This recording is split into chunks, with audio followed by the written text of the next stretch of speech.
Welcome back to the Words Matter podcast. On point, coming to you live from the Rose City Showcase.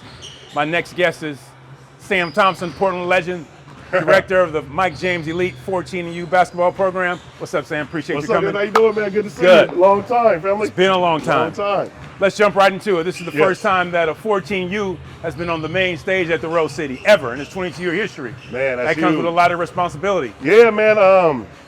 I think, man, our guys are putting a lot of work. You know, it's our first year for our program. Okay. They've been doing really well. And I think that for us going to nationals, it's an opportunity for us to just represent in front of the city. Okay. Our team is all Portland. Wow. We got nobody in from nowhere else, man. And so them having an opportunity to come here and showcase themselves at the biggest, this is still the biggest tournament in the city to me. Definitely. So it's huge. What message are you giving your kids? I know that after this weekend, a lot of them will transition to playing high school, summer league.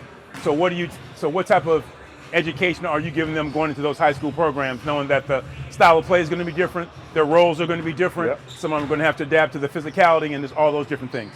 Man, I think with us is we've been really intentional about talking about what their roles are, being able to accept the role. I learned early that you be the best at something and you make sure that you're on the court.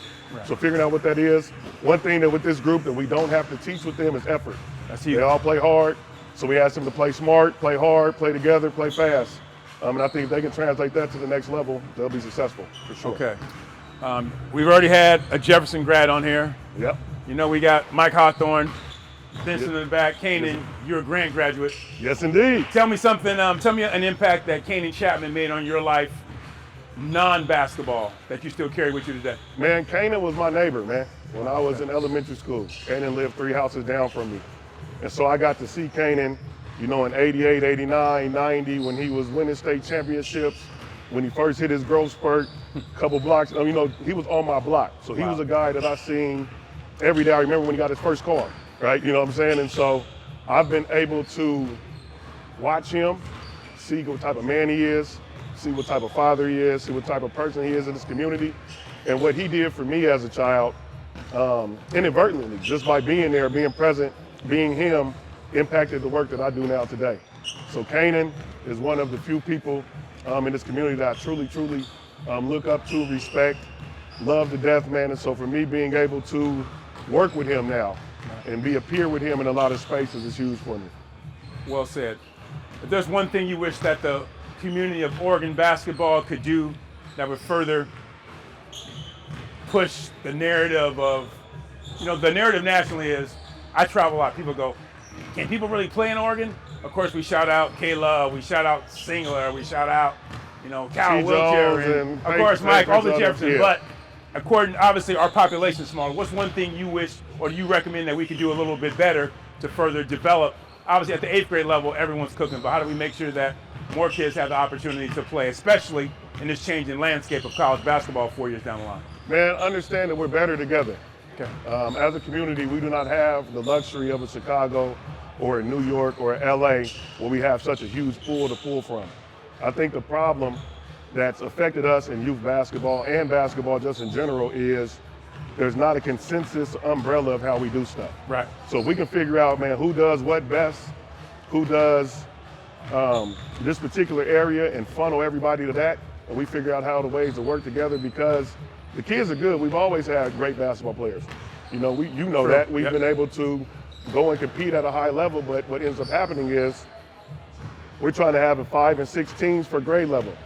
We don't have that talent pool here. Right. So let's figure out who has the best 17U, who has the best 15, who has 16, 14, funnel all our kids there, and that'll help our product. So it's the same thing that's happening in the community, man. If we figure out how to do stuff together, work together, can't nobody stop us.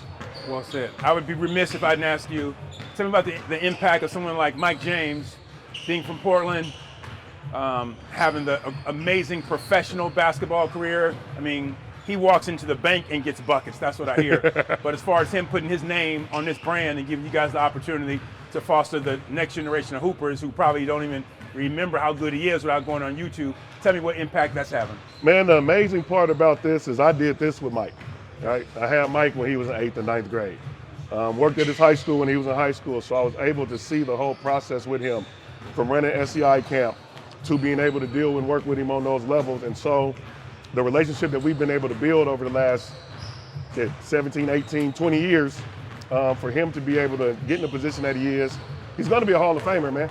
You know what I'm saying? He's done some amazing stuff, and coming from what he's came from, the journey that he took, for him to full circle come back and put together this team for these kids. But people don't understand with this, man, he pays for all this. Our parents don't pay anything. Wow. And so for him to come back and do that, have the career that he has, but still understanding the impact that people coming back and giving to him had on his life and his career, to do that for others is amazing. Mike is my little bro. I love him to death, and I'm really happy and proud to be a part of this with him. Mike James is a true example of someone who walks the talk, giving back to the community, not only through financial resources and creating opportunities, but also giving up his time. And that's something I don't think people understand. It's so important that our young people need to see at every level. So I know it's almost game time. I'm not sure how y'all gonna play, because I see both teams wearing black right now, but that's something you gotta figure out. Yeah, they're gonna flip them over. All right, appreciate you, Sam. All right, fellas. Thank you so much. Appreciate you.